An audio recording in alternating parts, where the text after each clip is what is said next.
dari penjelasan tentang disiplin positifnya. Ini profilnya sudah kenal kan? Belum kenal?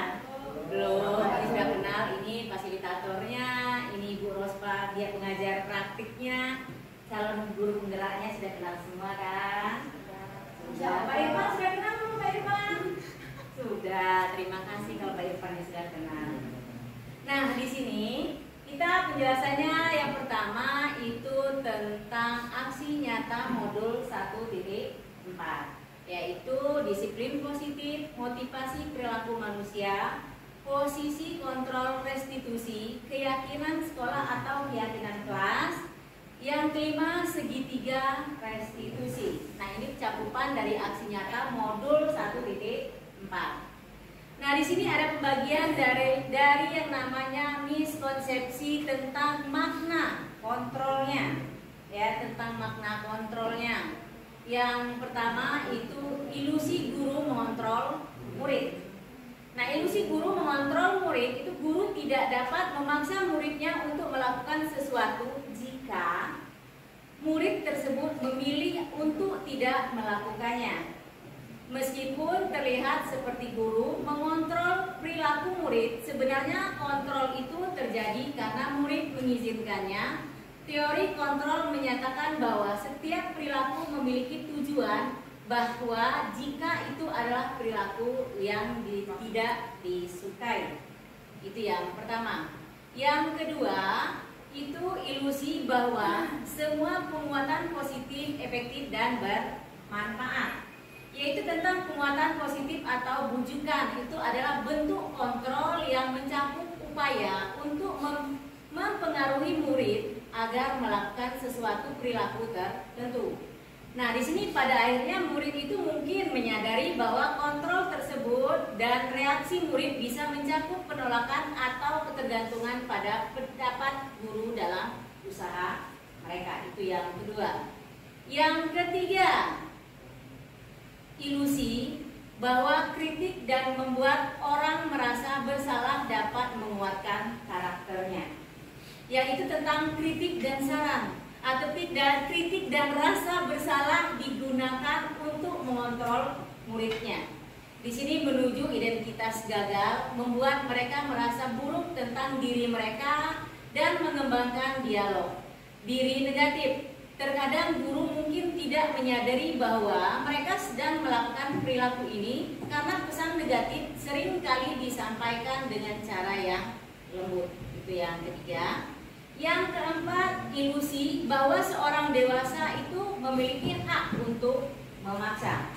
Nah, di sini banyak orang dewasa percaya bahwa mereka itu bertanggung jawab untuk mendorong murid untuk melakukan tindakan tertentu selama ada kemajuan yang dapat diukur. Namun, mereka menyadari bahwa perilaku memaksa tidak efektif dalam jangka panjang dan bisa menyebabkan hubungan permusuhan. Selanjutnya itu merubah. Itu menurut dari Dr. William Gesser. Nah, yang selanjutnya itu merubah paradigma stimulus respon kepada pendekatan teori kontrol. Ini dianya stimulusnya ada respon, ada kontrol. Sedangkan yang stimulusnya itu dari realitas kebutuhan kita sama, itu realitasnya itu tentang kebutuhan kita berbeda. Selanjutnya semua orang itu melihat hal yang sama, setiap orang memiliki gambaran yang berbeda. Itu perbedaan dari stimulus respon dan dari teori kontrolnya. Nah, yang ketiga, kita mencontoh mengubah orang agar berpandangan sama dengan kita. Kita itu berusaha memahami pandangan orang lain tentang dunia. Yang keempat, perilaku buruk dilihat sebagai suatu kesalahan. Semua perilaku memiliki tujuan. Selanjutnya, orang lain bisa mengontrol saya, hanya Anda yang bisa mengontrol diri Anda sendiri. Selanjutnya, saya bisa mengontrol orang lain, Anda tidak bisa mengontrol orang lain. Pemaksaan ada pada saat rujukan gagal. Kolaborasi dan konsensus menciptakan pilihan-pilihan guru. Model berpikir menang kalah, model berpikir menang. Nah, selanjutnya yang ini dari masih berkaitan merubah paradigma tentang kedisiplinan menurut dari Ki Hajar Dewantara. Nah, di sini menurut dari Ki Hajar Dewantara itu adalah Ki Hajar Dewantara menyatakan bahwa di mana ada kemerdekaan, disitulah harus ada disiplin yang kuat. Sesungguhnya disiplin itu bersifat yang namanya self-discipline, yaitu kita sendiri yang mewajibkan kita dengan sekeras-kerasnya, tetapi itu sama saja. Sebab jikalau kita tidak cakap melakukan yang namanya self-discipline, wajiblah penguasa lain mendisiplin diri kita. Dan peraturan demikian itulah yang harus ada di dalam suasana yang merdeka. Bagaimana? Masih semangat? Masih semangat. Kalau tidak semangat lagi kita ice breaking dulu. Boleh? Oke, kita ice breaking dulu. Pak Ivan, bagaimana Pak Ivan? Bisa memimpin ice breakingnya? Tidak bisa. Pak Asel? Tidak bisa. Oke, sekarang kita ice breakingnya dulu. Oke Bapak Ibu Guru, kita akan melaksanakan ice breakingnya. Silakan untuk berdiri. Oke, kita lihat yang ada di depan di layar.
Merdeka. Di sini Ki Hajar Dewantara menyatakan bahwa untuk mencapai kemerdekaan atau dalam konteks pendidikan kita saat ini untuk menciptakan murid yang merdeka, syarat utamanya adalah harus ada disiplin yang kuat. Disiplin yang kuat adalah disiplin diri yang memiliki motivasi internal. Jika kita tidak memiliki motivasi internal, maka kita memerlukan pihak lain untuk mendisiplinkan kita atau motivasi eksternalnya. Nah, di sini karena yang namanya berasal dari luar, bukan dari dalam diri kita sendiri. Adapun definisi kita merdeka menurut Ki Hajar Dewantara adalah merdeka ikut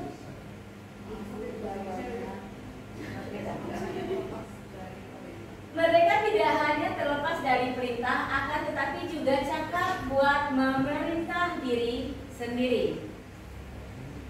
Selanjutnya kebutuhan dasar manusia. Nah, kebutuhan dasar manusia itu adalah kebutuhan dasar manusia adalah segala sesuatu yang dilakukan untuk mendapatkan apa yang kita inginkan. Seluruh tindakan yang kita lakukan memiliki tujuan tertentu dan semua usaha terbaik yang kita lakukan adalah dalam rangka agar kebutuhan dasar kita terpenuhi dengan baik.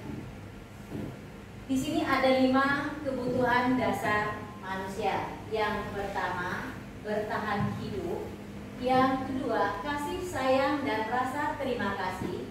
Yang ketiga, penguasaan. Yang keempat, kebebasan. Yang kelima, kesenangan. Di sini bertahan hidup itu makanan, pakaian, tempat tinggal, keamanan, dan kesehatan. Otomatis semuanya sudah tahu Bapak Ibu dari kelima kebutuhan dasar manusia ini. Yang kedua, kasih sayang, rasa diterima, dipedulikan, berbagi, kerjasama, menjadi bagian dalam kelompok. Penguasaan, harga diri, keinginan untuk dianggap, memimpin, berprestasi, diakui, didengar. Kebebasan, makanan, pakaian, tempat tinggal.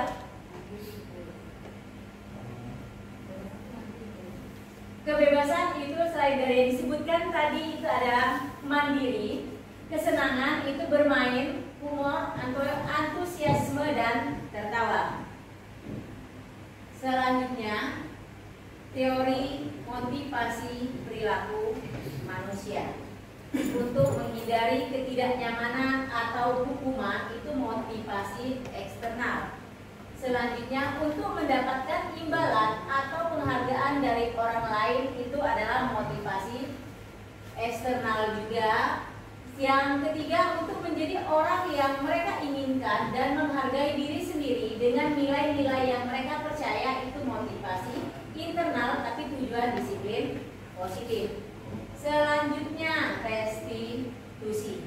Nah, di sini restitusi itu adalah proses menciptakan kondisi bagi murid untuk memperbaiki kesalahan mereka. Nah, di sini hingga mereka itu bisa kembali pada kelompok mereka dengan karakter yang lebih kuat. Restitusi juga merupakan proses kolaboratif yang mengajarkan murid untuk mencari solusi untuk masalah mereka dan membantu murid berpikir tentang orang seperti apa yang mereka inginkan dan bagaimana mereka harus melakukan orang lain. Selanjutnya ini ada hukuman, konsekuensi, dan restitusi. Nah, di sini hukuman itu mencakup tidak terencana secara tiba-tiba, murid tidak tahu apa yang akan terjadi, tidak dilibatkan, bersifat satu arah, berupa hukuman fisik atau psikis. Sedangkan konsekuensi itu terencana, disepakati sesuai peraturan, murid tetap dibuat tidak nyaman, sikap guru selalu memonitor murid. Restitusi itu proses menciptakan murid memperbaiki kondisi kesalahan, proses yang mengajarkan murid untuk mencari solusi sendiri dengan kolaboratif. Nah, di sini ada yang namanya identitas gagal dan identitas sukses. Ya, identitas gagal itu mencakupnya tentang hukuman, sedangkan identitas sukses itu disiplin, itu konsekuensi dan restitusi.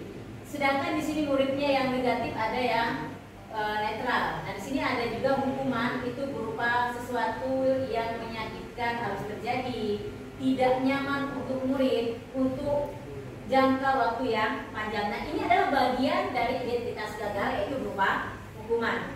Selanjutnya itu konsekuensi, itu dari disiplin, itu ada konsekuensi, itu sesuatu harus terjadi. Dianya ada juga beberapa bagiannya, itu korban, bisa diabaikan, murid atau anak itu dibuat tidak nyaman. Ini adalah bagian dari konsekuensi. Selanjutnya restitusi. Restitusi itu juga merupakan yang namanya pilihan, menguatkan untuk murid anak dalam jangka waktu panjang. Korban mendapatkan ganti, murid atau anak mendapatkan penguatan masalah berpecahkan. Selanjutnya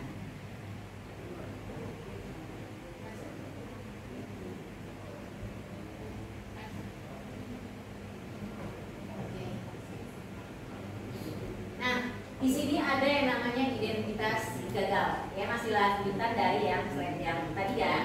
Di sini ada identitas gagal, itu hukuman murid anak belajar menyembunyikan kesalahan, mencoba mengontrol anak dengan penguatan negatif.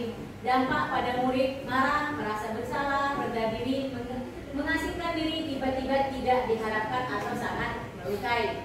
Konsekuensinya itu murid atau anak belajar taat peraturan, mencoba mengontrol anak dengan penguatan positif, kehilangan hak waktu jeda seorang diri, sudah diketahui masuk akal. Restitusinya murid atau anak belajar memecahkan masalah, anak paham bahwa dirinya sendiri yang pegang kendali kontrol. Murid atau anak tidak kehilangan waktu, namun bersemangat untuk memperbaiki diri, berupa undangan untuk mengadakan restitusi.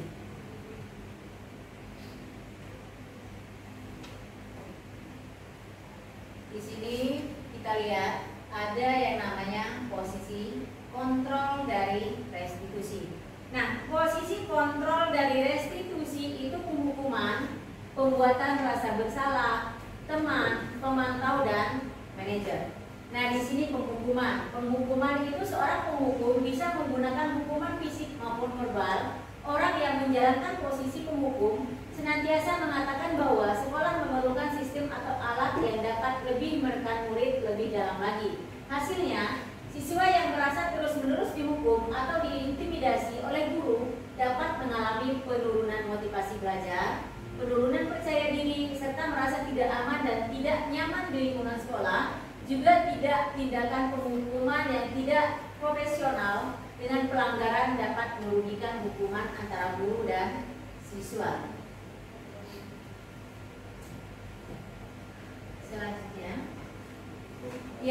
Selanjutnya itu tentang pembuatan rasa bersalah. Di sini pembuatan rasa bersalah, posisi ini biasanya guru akan berusaha bersuara lebih lembut. Pembuatan rasa bersalah akan menggunakan keheningan yang membuat orang lain merasa tidak nyaman, bersalah, atau rendah diri. Hasilnya, ketika siswa selalu sering atau tidak adil diberikan perasaan bersalah, mereka bisa mengalami stres, dan perasaan bersalah yang konstan atau tidak adil, dan penurunan harga diri. Ini bisa mengganggu perkembangan akademik dan emosional mereka. Yang ketiga itu teman. Sebagai teman itu guru posisi tidak akan menjadi murid, namun akan tetap berupaya mengontrol murid melalui persuasi. Posisi teman pada guru bisa negatif ataupun positif. Positif di sini berupa hubungan baik yang terjalin antara guru dan murid. Sedangkan yang namanya guru posisi teman menggunakan hubungan baik dan humor untuk mempengaruhi seseorang. Hasilnya, murid akan merasa senang dan akrab dengan guru karena dia posisi guru tadi sebagai teman. Oke, sekarang dia posisi guru sebagai pemantau. Dia sebagai pemantau itu adalah memantau berarti mengawasi. Di sini pada saat kita mengawasi, kita bertanggung jawab atas perilaku seorang yang kita awasi. Posisi pemantau berdasarkan pada peraturan dan konsekuensinya. Hasilnya apa? Hasilnya murid memahami konsekuensi yang harus dijalankan karena telah melanggar salah satu peraturan di sekolah. Guru tidak menunjukkan sesuatu emosi yang berlebihan, menjadi marah atau membuat merasa berbuat bersalah. Sekarang yang terakhir itu tentang manajer. Guru itu posisinya sebagai manajer. Di sini posisi yang manajer itu posisi di mana guru berbuat sesuatu bersama dengan murid. Nah, di sini dia mempersilahkan murid mempertanggungjawabkan perilakunya, terus mendukung murid agar dapat menemukan solusi agar permasalahan sendiri. Seseorang manajer memiliki keterampilan di posisi teman maupun pemantau. Hasilnya seperti apa? Hasilnya pendekatan manajer lebih menekankan pada pengajaran, tanggung jawab, resolusi dan masalah, dan pengembangan keterampilan siswa dalam pengelolaan perilaku mereka sendiri. Ini menciptakan suasana yang lebih kolaboratif dan dapat membantu siswa belajar dari kesalahan mereka. Itu dari yang namanya manajer tadi. Selanjutnya dari motivasi konsep, motivasi eksternal dan motivasi instinktif. Di sini identitas gagal, perilaku kontrol negatif, perilaku kontrol positif, dan kontrol diri.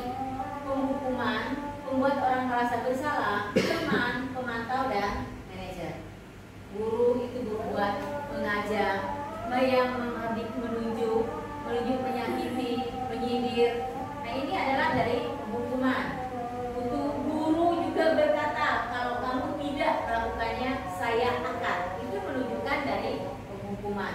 Nah, selanjutnya pembuatan orang merasa bersalah. Berceramah menunjukkan kekecewaan yang paling mendalam. Kamu sudah mengecewakan bapak dan ibumu, menyembunyikan, menyangkal. Nah, sedangkan sebagai teman itu membuat alasan untuk muridnya. Lakukan untuk bapak ibumu, ya sudah, nanti bapak ibu bantu bereskan. Selanjutnya pemantau, menghitung dan mengukur apa peraturannya, apa konsekuensinya, apa yang telah kamu lakukan dan apa yang sedang terjadi sekarang. Manajer mengajukan pertanyaan, apa yang kita yakini, apa yang kamu yakini hal tersebut. Kalau kamu meyakinnya, kamu memperbaikinya. Kalau kamu memperbaikinya, jadi kira-kira hal tersebut akan menggambarkan apa tentang dirimu, menguatkan watak karakter. Selanjutnya ini adalah dampak bagi muridnya. Nah, dampak bagi muridnya, murid berkata, saya tidak peduli, karena berbentuk hukuman tadi. Ada juga yang namanya mengulangi kesalahan. Terus murid meletakkan guru di luar dunia berkualitas, ya kan? Nah, jadi ada rendah diri, merasa gagal dan tidak berharga. Murid meletakkan guru di dalam dunia berkualitas, tergantung, tidak mandiri dan tidak bisa memutuskan. Murid meletakkan guru sebagai orang penting dalam dunia berkualitas tersebut. Jika sudah melakukan hal tersebut, saya akan mendapatkan apa? Terus menitik beratkan pada dampak pada diri sendiri, mendapatkan hadiah atau mendapatkan hukuman. Murid meletakkan guru peraturan di dunia berkualitas. Saya akan memperbaiki masalah ini dengan ini, karena kita sudah menggunakan sistem manajer yang sudah lebih baik lagi. Terus mengevaluasi diri, bagaimana menjadi diri yang lebih baik. Murid meletakkan dirinya sebagai individu yang positif dalam dunia berkualitas. Oke, selanjutnya. Nah, mengapa keyakinan kelas? Mengapa tidak peraturan kelas saja? Otomatis mungkin sudah tahu kan keyakinan kelas dan peraturan kelas. Nah, selanjutnya itu mengapa harus? Karena di sini mengapa kita memiliki peraturan tentang penggunaan helm pada saat mengendarai kendaraan roda 2. Yang kedua, mengapa kita memiliki peraturan tentang penggunaan masker dan mencuci tangan setiap saat? Nah, untuk mendukung motivasi sedikit kembali, oke, itu nilai-nilai keyakinan lebih menggerakkan seseorang dibandingkan mengikuti serangkaian peraturannya. Nah, di sini pembentukan keyakinan kelas atau keyakinan sekolah. Keyakinan kelas itu bersifat lebih abstrak daripada peraturan yang lebih rinci dan konkret. Keyakinan kelas berupa pertanyaan universal. Pernyataan keyakinan kelas senantiasa dibuat dalam bentuk positif. Keyakinan kelas hendaknya tidak terlalu banyak sehingga mudah diingat dan dipahami oleh semua warga kelas. Keyakinan kelas sebaiknya sesuatu yang dapat diterapkan di lingkungan tersebut. Semua warga kelas hendaknya ikut berkontribusi dalam pembuatan keyakinan kelas lewat kegiatan curah pendapat, bersedia meninjau kembali keyakinan kelas dari waktu ke waktu. Nah, di sini contoh dari keyakinan kelas. Ini contoh pertama. Contoh kelas 1, ini contoh kelas 5, ini contoh kelas 7. Oke. Nah, ini contoh dari keyakinan kelas. Nah, sekarang kita lihat dari segitiga restitusi. Nah, ini segitiga restitusi itu suatu proses dialog yang dijalankan oleh guru agar dapat menghasilkan murid yang mandiri dan bertanggung jawab. Di sini ada segitiga restitusi, validasi tindakan yang salah, menanyakan keyakinan, menstabilkan identitas. Kamu tentu punya alasan mengapa melakukan itu. Nah, ini adalah alasannya. Setiap orang pasti pernah melakukan kesalahan. Kamu ingin menjadi orang yang seperti apa? Selanjutnya, menstabilkan identitas. Bagian dasar dari segitiga itu bertujuan untuk mengubah identitas anak dari orang yang gagal karena melakukan kesalahan menjadi orang yang sukses. Berbuat salah itu wajar, tidak ada manusia yang sempurna. Ibu bapak juga pernah melakukan itu. Ibu bapak tidak mau mencari siapa yang salah, tapi ibu bapak ingin mencari solusi dari permasalahan ini. Kamu berhak merasa begitu. Validasi tindakan yang bersalah itu setiap tindakan kita dilakukan dengan suatu tujuan, yaitu memenuhi kebutuhan dasar. Menurut teori kontrol, semua tindakan manusia baik atau buruk pasti memiliki maksud tujuan tertentu. Kamu pasti punya alasan mengapa melakukan hal itu, padahal kamu bisa melakukan yang lebih buruk dari ini. Kamu patut bangga, kamu melakukan karena pertahankan sesuatu yang penting bagimu. Nah, di sini ada yang namanya disiplin positifnya, teori kontrol, teori pemilihan dari Dr. William Glasser itu ada. Anda tidak bisa mengontrol orang lain, semua perilaku memiliki tujuan. Model pemikir menang, terus kolaborasi dan menciptakan rasa pilihan baru, realitas, kita berusaha memenuhi, terus yang namanya setiap orang memiliki gambaran yang berbeda. Nah, ini contoh dari bagian tentang disiplin positifnya. Oke. Nah, hanya ini yang dari presentasi yang saya sampaikan, ya. Hanya ini presentasi yang saya sampaikan. Mungkin Bapak Ibu guru, teman-teman semua bisa memahami dari presentasi saya. Bisa? Bisa. Terima kasih kalau bisa memahami dari presentasi saya. Mungkin presentasi saya akan saya akhiri dengan mengucapkan wassalamualaikum warahmatullahi wabarakatuh. Waalaikumsalam warahmatullahi wabarakatuh.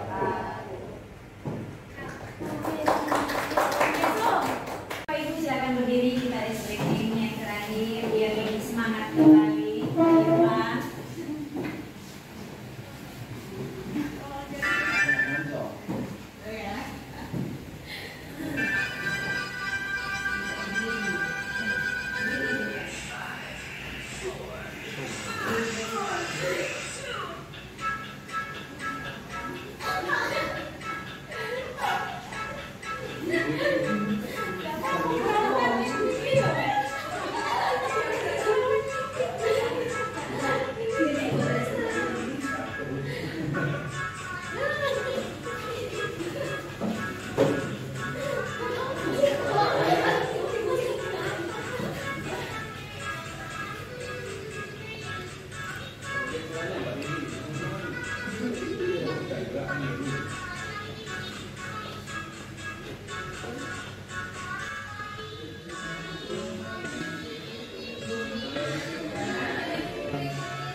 warahmatullahi wabarakatuh.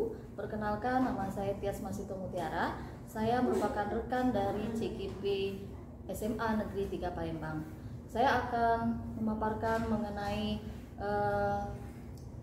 hal yang saya dapatkan setelah pemaparan dari saudara kami tersebut. Adapun peristiwa yang dapat saya simpulkan, yaitu saya mendapatkan banyak ilmu dari pemaparan mengenai materi budaya positif yang sudah disampaikan oleh rekan kami tersebut, dan juga informasi mengenai dunia pendidikan, mengenai disiplin positif. Sedangkan perasaan yang saya dapatkan yaitu saya merasa senang dan terbuka pikiran kembali, mendapatkan informasi yang sangat berharga dan yang akan saya aplikasikan juga ke siswa kelas yang saya ajarkan.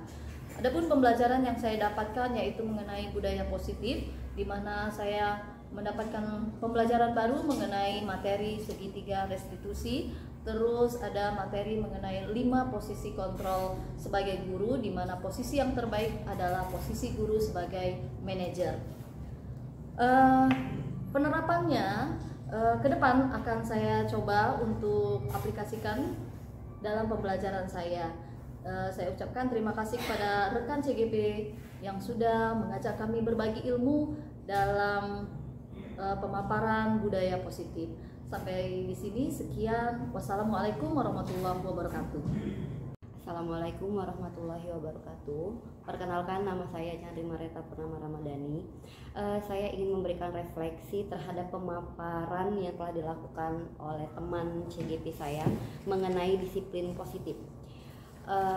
Saya mendapatkan inspirasi praktik baik dalam pembelajaran segitiga restitusi, di mana mengenai murid yang tidak sesuai keyakinan kelas yang telah dibuat. Saya mendapatkan ide pembelajaran yang menarik dengan memanfaatkan teknologi pada pembelajaran untuk meningkatkan kolaborasi murid dan hasil belajar. Kemudian saya mengoptimalkan pembelajaran yang kolaboratif untuk lebih mendukung disiplin positif di kelas. Nah, dari pembelajaran ini saya bisa dan akan melakukan perubahan menggunakan segitiga restitusi ini. Yang pertama, mengajak murid dalam kondisi yang nyaman sehingga murid bisa terbuka dan kemudian lebih nyaman untuk belajar. Yang kedua, saya akan mengidentifikasi tujuan pembelajaran dan materi yang relevan untuk kolaborasi, dan yang terakhir menggunakan beragam metode. Demikianlah yang bisa saya sampaikan. Saya akhiri, wassalamualaikum warahmatullahi wabarakatuh. Assalamualaikum warahmatullahi wabarakatuh. Perkenalkan, nama saya Ervina Noviana Putri. Saya di sini ingin memberikan refleksi terhadap pemaparan yang telah dilakukan mengenai disiplin positif. Pertama, peristiwa yang didapatkan pada hari ini yaitu saya mendapatkan ilmu dan informasi yang baru di dalam dunia pendidikan, serta mengenai tentang disiplin positif. Yang kedua, perasaan saya setelah mendapatkan pemaparan tersebut, saya sangat termotivasi dan tertantang untuk menerapkan berbagai konsep disiplin positif ke dalam proses pembelajaran yang akan saya lakukan setelah ini. Selanjutnya, yang ketiga, yaitu pembelajaran yang saya dapatkan mengenai miskonsepsi tentang makna kontrol dan makna dari disiplin. 5 kebutuhan dasar manusia, mulai dari bertahan hidup, kasih sayang, penugasan, kebebasan, dan kesenangan. Selanjutnya, teori motivasi manusia itu adanya perbedaan dari hukuman, konsekuensi, serta restitusi. 5 positif, posisi kontrol guru, pembentukan keyakinan kelas, dan segitiga restitusi. Dalam pemaparan ini yang sudah dilengkapi dengan pemaparan yang telah dilakukan sehingga membuat saya sangat mengerti tentang konsep tersebut. Selanjutnya yang terakhir, menurut saya pemaparan tersebut akan saya coba untuk menerapkan beberapa konsep seperti keyakinan kelas, menerapkan kontrol manajerial, dan memperoleh konsep segitiga restitusi dalam menyelesaikan masalah yang terdapat pada siswa saya. Baiklah, itu saja yang dapat saya sampaikan. Wassalamualaikum warahmatullahi wabarakatuh. Assalamualaikum warahmatullahi wabarakatuh. Kenalkan, nama saya Fandi Setiawan. Nah, di sini saya ingin memberikan refleksi terhadap pemaparan yang telah dilakukan mengenai disiplin. Yang pertama, peristiwa yang saya dapat hari ini, saya mendapat ilmu baru dan informasi yang lebih dalam dunia pendidikan mengenai apa itu disiplin. Sementara yang kedua, perasaan saya setelah mendapatkan pemaparan dari disiplin positif, saya sangat senang dan saya sangat termotivasi dan tertantang untuk menerapkannya di berbagai konsep disiplin positif dalam lingkungan sekolah nanti. Kemudian yang ketiga, pembelajaran yang saya dapatkan mengenai konsepsi tentang makna kontrol, makna dari disiplin, kebutuhan dasar manusia yang meliputi kebutuhan hidup, kemudian kasih sayang, ada juga penguasaan, dan kebebasan dan juga kesenangan. Selain itu, ada juga teori motivasi perilaku manusia, ada juga perbedaan antara hukuman, konsekuensi, dan restitusi. Lalu juga ada 5 posisi kontrol guru, yaitu sebagai penghukum, kemudian sebagai pemberi rasa takut, kemudian ada juga sebagai teman, pemantau, dan juga sebagai manajer. Nah, di mana posisi kita sebagai guru harusnya ada di posisi sebagai manajer itu. Kemudian dalam pemaparan tersebut juga sudah dilengkapi dengan penerapan yang telah dilakukan, sehingga membuat saya menjadi lebih mengerti dan lebih mengenai konsep tersebut. Nah, kemudian yang keempat, penerapan dari tahap selanjutnya saya akan mencoba untuk menerapkan beberapa konsep seperti keyakinan kelas, kemudian menerapkan kontrol manajer tadi sebagai guru, dan juga menerapkan konsep segitiga restitusi dalam menyelesaikan permasalahan yang terjadi pada siswa. Mungkin itu saja yang dapat saya sampaikan. Terima kasih. Wassalamualaikum warahmatullahi wabarakatuh. Assalamualaikum warahmatullahi wabarakatuh. Perkenalkan, nama saya Aji Damura. Saya sebagai rekan dari calon guru penggerak SMA Negeri 3 Palembang. Saya ingin memberikan refleksi terhadap pemaparan yang telah dilakukan mengenai disiplin positif. Perasaan saya setelah mendapatkan pemaparan yang sangat termotivasi dan tertantang untuk menerapkan berbagai konsep disiplin positif dalam pembelajaran di kelas. Mengenai mengkonsepsi tentang makna kontrol, makna dari disiplin, 5 kebutuhan dasar manusia, mulai dari bertahan hidup, kasih sayang, penguasaan, kebebasan, dan kesenangan. Teori motivasi perilaku manusia, perbedaan dari hukuman, konsekuensi, dan restitusi. 5 positif kontrol guru, pembentukan keyakinan kelas, dan segitiga restitusi. Dalam pemaparan pun sudah dilengkapi dengan penerapan yang telah dilakukan sehingga membuat saya cukup mengerti mengenai konsep tersebut. Demikian refleksi dari saya. Assalamualaikum warahmatullahi wabarakatuh. Assalamualaikum warahmatullahi wabarakatuh. Perkenalkan, nama saya Budiman Asham. Saya mengajar mata pelajaran geografi. Baiklah, di sini saya akan memberikan refleksi terhadap hasil presentasi atau pemaparan yang telah dilakukan oleh Ibu Linda Suryani selaku calon guru penggerak. Pemaparan yang telah dilakukan oleh Ibu Linda Suryani yaitu tentang disiplin positif. Setelah saya menyaksikan pemaparan tersebut, ada banyak sekali ilmu-ilmu atau hal-hal yang baru yang saya ketahui dan saya dapatkan. Yaitu salah satunya yaitu tentang motivasi perilaku manusia, kemudian posisi kontrol restitusi, kemudian kesepakatan kelas, dan terakhir segitiga restitusi. Nah, itu merupakan materi yang telah saya dapatkan ketika saya menyaksikan hasil dari presentasi beliau. Dari berbagai macam materi tersebut, saya sangat tertarik tentang posisi kontrol restitusi. Sebelumnya saya belum mengetahui apa itu yang dimaksud dengan restitusi. Ternyata restitusi itu merupakan suatu proses menciptakan kondisi siswa untuk memecahkan permasalahannya agar siswa tersebut dapat kembali lagi ke kelompoknya dengan karakter yang lebih baik lagi. Nah, bagaimana cara kita untuk mengubah karakter siswa tersebut agar menjadi lebih baik sesuai dengan yang kita inginkan?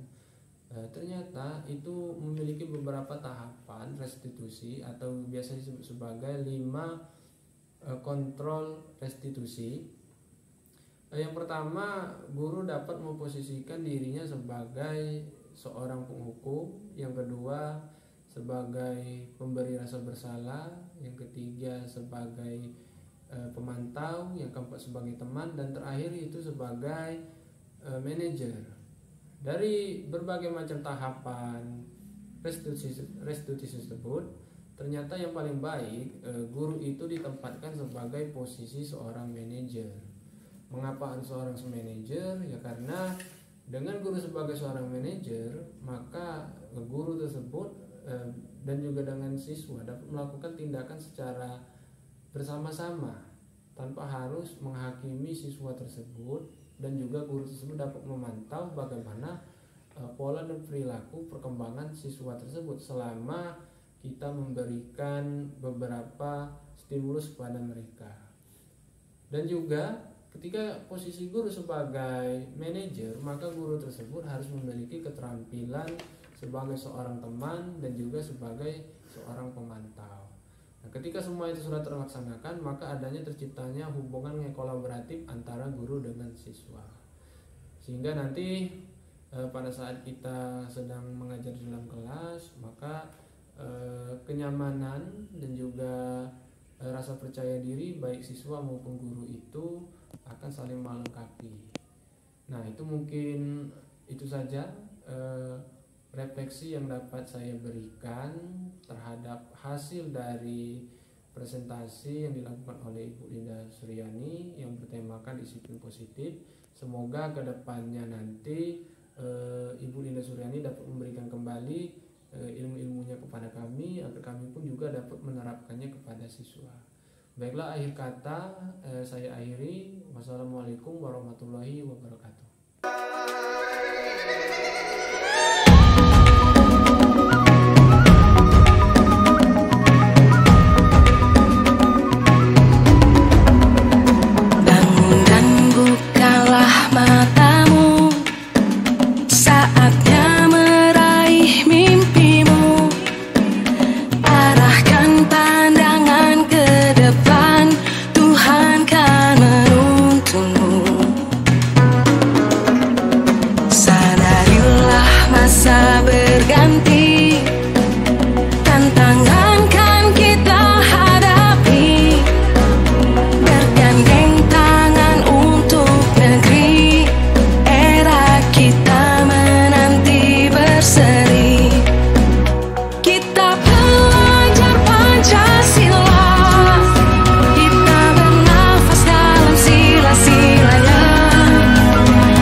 kita. Saya Ramiza Eliaska, saya Fahriya Nashwa.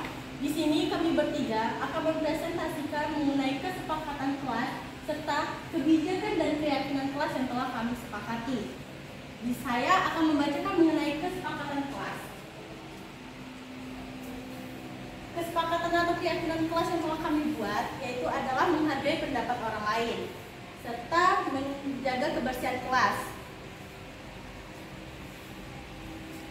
Lalu masih ada lagi kesepakatan yang telah kami buat yaitu dilarang merokok, dilarang mencuri, serta berpakaian rapi. Tentunya bukan hanya itu kesepakatan yang telah kami buat, masih ada yaitu dilarang datang terlambat, menghormati guru, serta dilarang bermain HP. Ini beberapa kesepakatan kelas yang telah kami buat. Dari keyakinan kelas yang telah kami buat tadi, kami akan membagi menjadi kesepakatan serta keyakinan atau kebijakan kelas. Yang pertama yaitu mengenai kesepakatan kelas akan dibacakan oleh Fahriya Nashwa. Oke, saya akan menjelaskan mengenai kesepakatan kelas. Jadi yang pertama yaitu dilarang berteriak-teriak. Jadi maksud dari dilarang teriak-teriak ini adalah kita dilarang untuk bersuara besar atau ribut di dalam kelas. Terus yang kedua yaitu dilarang merokok. Dilarang merokok ini dilarang untuk merokok di area kelas maupun di area lingkungan sekolah. Terus yang ketiga yaitu dilarang mencuri. Dilarang mencuri ini dilarang untuk mencuri atau mengambil barang teman yang ada di kelas. Terus yang keempat yaitu dilarang datang terlambat. Jadi dilarang datang terlambat ini maksudnya adalah kita terus menaati tata tertib sekolah, yaitu untuk datang tepat waktu ke sekolah. Terus yang kelima ada menjaga kebersihan. Menjaga kebersihannya adalah menjaga kebersihan di lingkungan sekolah maupun di luar lingkungan sekolah seperti membuang sampah pada tempatnya. Terus yang keenam yaitu menghormati guru. Menghormati guru ini adalah kita kayak saat guru menjelaskan kita memperhatikan, mendengarkan apa yang mereka katakan. Terus yang ketujuh itu rambut harus rapi. Rambut harus rapi ini sesuai dengan tata tertib di sekolah kalian masing-masing. Kalau di sekolah kami tata tertibnya itu yang 8 itu bertanggung jawab dalam kelas. Bertanggung jawab dalam kelas ini adalah saat mengerjakan tugas, saat piket kelas. Terus yang ke-9 yaitu menghargai pendapat orang lain. Menghargai pendapat orang lain ini seperti saat guru menjelaskan, kita harus mendengarkan teman yang berbicara, kita harus memperhatikan. Terus yang ke-10 yaitu dilarang bermain HP. Maksud dari dilarang bermain HP ini adalah contoh saat guru menjelaskan, kita tidak boleh bermain HP, kita harus mendengarkan apa maksud dari guru tersebut.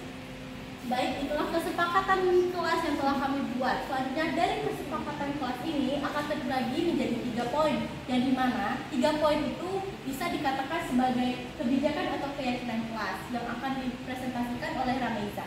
Oke, selanjutnya ada kebijakan atau keyakinan kelas. Di sini dibagi menjadi 3, yaitu yang pertama ada kebersihan, menghormati dan menghargai, dan toleransi. Untuk kebersihan terbagi menjadi 2, yaitu pertama, menjaga kebersihan kelas dan lingkungan kelas. Contohnya kecilnya aja, kita dilarang untuk membuang sampah sembarangan. Jadi di kelas kita harus membuang sampah pada tempatnya, yaitu tong sampah. Yang kedua itu rambut harus rapi. Seperti yang sudah dijelaskan oleh Fahriya Nashwa tadi, ini tergantung dengan sekolah kalian masing-masing. Kalau di sekolah kami itu yang laki-laki harus 121. Selanjutnya itu ada menghormati dan menghargai. Terbagi menjadi 3. Yang pertama itu bertanggung jawab dalam mengerjakan tugas. Jadi tidak terlambat dan selalu mengumpulkan tugasnya kepada guru mapel kalian masing-masing. Yang kedua ada menghargai pendapat orang lain. Jadi tidak untuk mendengarkan pendapat kalian sendiri. Kalian juga harus mendengarkan pendapat dari teman-teman kalian. Jadi kalian tidak ada yang namanya bertengkar dalam mendapatkan apa yang kalian inginkan. Yang ketiga itu ada menghormati guru. Kepada guru kita harus sopan santun, selalu dijaga, selalu memberikan yang terbaik untuk ditujukan kepada guru kalian. Selanjutnya untuk poin ketiga itu ada toleransi. Toleransi dibagi menjadi 5. Yang satu, dilarang merokok di lingkungan sekolah. Untuk merokok ini kalian dilarang untuk di lingkungan sekolah, terutama di bagian kelas kalian, karena itu dapat mencoreng nama baik serta nama baik sekolah kalian juga. Yang kedua ada dilarang berteriak. Dilarang berteriak ini kalian dilarang menggunakan kata-kata atau bahasa yang kasar selama ada di lingkungan kelas kalian. Yang ketiga itu dilarang mencuri. Yang 4 kalian dilarang untuk bermain HP. Jadi ketika guru sedang menjelaskan, kalian dilarang menggunakan HP kalian untuk kebutuhan pribadi, karena itu salah satu bentuk kalian tidak menghargai guru kalian. Yang terakhir itu ada dilarang datang terlambat karena sekolah sudah menetapkan peraturan untuk datang sekian jam sekian. Baik, itulah presentasi mengenai kesepakatan, keyakinan, serta kebijakan kelas yang telah kami buat. Jika ada salah kata, kami mohon maaf. Kami akhiri dengan wassalamualaikum warahmatullahi wabarakatuh. Assalamualaikum warahmatullahi wabarakatuh. Perkenalkan, nama saya Muhammad Norberli Kasera dan rekan saya Tasa Resmita. Kami di sini akan menyampaikan testimoni dengan adanya kesepakatan kelas. Menurut kami, dengan adanya kesepakatan kelas, kami dapat mencurahkan ide-ide dan pendapat kami terhadap pembelajaran yang kami inginkan. Dan kami dapat berkolaborasi dengan teman-teman sekolah dalam membuat kesepakatan kelas yang kami inginkan. Mungkin itu saja testimoni yang dapat kami sampaikan. Terima kasih. Wassalamualaikum warahmatullahi wabarakatuh.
Waalaikumsalam, Ber. Silakan duduk, Berli. Oke, Berli sudah tahu kan alasannya kenapa dipanggil? Sudah tahu, Bu. Oke, apa alasannya, Ber? Karena Berli hari ini terlambat datang ke sekolah, Bu. Terlambat datang ke sekolah. Iya, Bu. Iya. Iya, Bu. Nah, di sini dalam hal ini Ibu tidak akan menghakimi ya ataupun menghukum Berli, tetapi di sini Ibu hanya meminta alasan Berli datang terlambat ke sekolah itu karena apa? Jadi semalam itu Berli main game, Bu, sehingga sampai larut malam, Bu. Jadi sampai Berli tadi pagi itu kesiangan, Bu, untuk bangun. Oke, itu alasan Berli. Iya, Bu. Karena main game. Iya, Bu. Keseringan main game Berli jadi bangunnya kesiangan. Oke, kira-kira yang Berli lakukan untuk misalnya bertentangan dari yang kesepakatan kelasnya di bagian yang mana, Ber? Tentunya ada dilarang terlambat datang ke sekolah, Bu.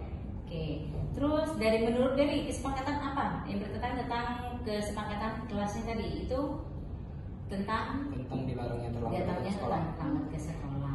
Oke, kira-kira solusinya apa? Untuk solusinya itu Berli tidak akan mengulangi lagi, Bu, main game sehingga sampai larut malam itu.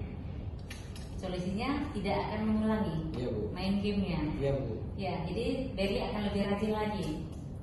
Tidak, Bu. Berli akan lebih rajin lagi untuk belajar, tapi tidak untuk main game sampai larut malam, Bu. Oke, terima kasih Berli ya. Baik Berli, Ibu harap kedepannya Berli bisa berubah ya kan. Iya, Bu. Bahkan tidak akan mengulangi kembali main gamenya sampai larut malam ya Berli ya. Iya, Bu. Oke, mungkin itu sudah diterapkan oleh Berli. Kedepannya nanti pada perubahan untuk Berli. Terima kasih Berli ya. Silakan kembali.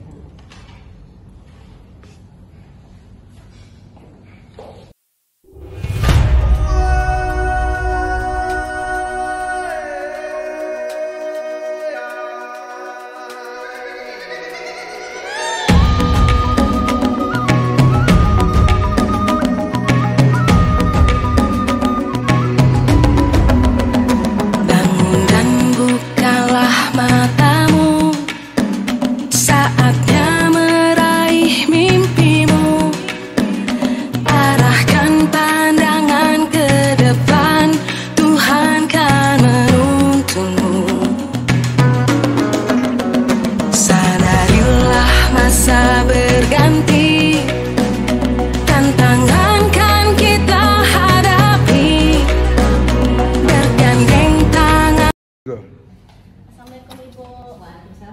Silakan duduk Tasya. Tasya kasih tahu kan ibu panggil ke sini. Iya Bu, tahu. Karena kemarin Tasya tidak mengerjakan dan mengumpulkan tugas yang Ibu berikan. Iya. Nah, di dalam hal ini ibu bukan untuk menghakimi atau memberi hukuman atau yang lainnya untuk Tasya. Karena di sini Tasya itu mengerjakan tugasnya itu tidak terlalu pasti ya kan. Bahkan di sini juga ibu juga sering melakukan kesalahan, ya kan? Itu alasannya. Nah, di sini kalau misalnya kamu pasti punya kesalahan, ibu juga pasti memiliki kesalahan. Kenapa Tasya tidak mengumpulkan tugas, ya kan? Nah, di sini juga apa kira-kira yang Tasya bisa lakukan untuk yang bertentangan dengan kelasnya? Tentunya yang bertentangan dengan kelas, kesepakatan kelas yaitu bertanggung jawab dalam mengerjakan tugas Bu. Karena kemarin waktu ibu memberikan tugas, Tasya ketiduran di dalam kelas, dan saat teman-teman yang lain mengerjakan dan mengumpulkan tugas yang ibu berikan, Tasya masih ketiduran di dalam kelas Bu. Oke, berarti Tasya ketiduran dalam kelas ya? Iya, Bu. Oke, nah sekarang dari menurut Tasya kesepakatan kelasnya apa yang bisa kesepakatan kelas apa yang bertentangan yang sudah Tasya lakukan? Tentunya bertentangan dengan bertanggung jawab dalam mengerjakan tugas Bu. Oke, berarti yang bertentangan dengan pertanggungjawaban dalam mengerjakan tugas. Oke, terima kasih Tasya ya. Berarti Tasya jangan mengulangi kesalahannya kembali. Tasya sudah tahu dan kesalahan Tasya sendiri apa. Bahkan di sini bukan untuk menghakimi. Solusinya sudah Tasya lakukan tadi. Apa yang solusi yang harus Tasya lakukan? Oke, terima kasih Tasya. Silakan kembali ke kelas.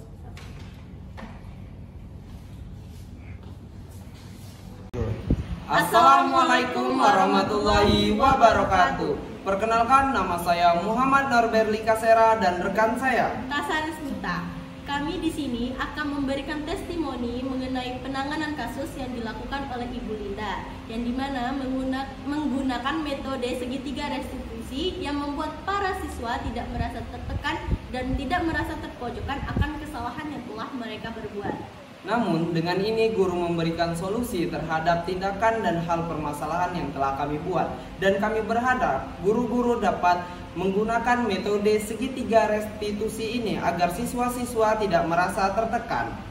Sekian testimoni dari kami akhiri dengan wassalamualaikum Assalamualaikum warahmatullahi wabarakatuh.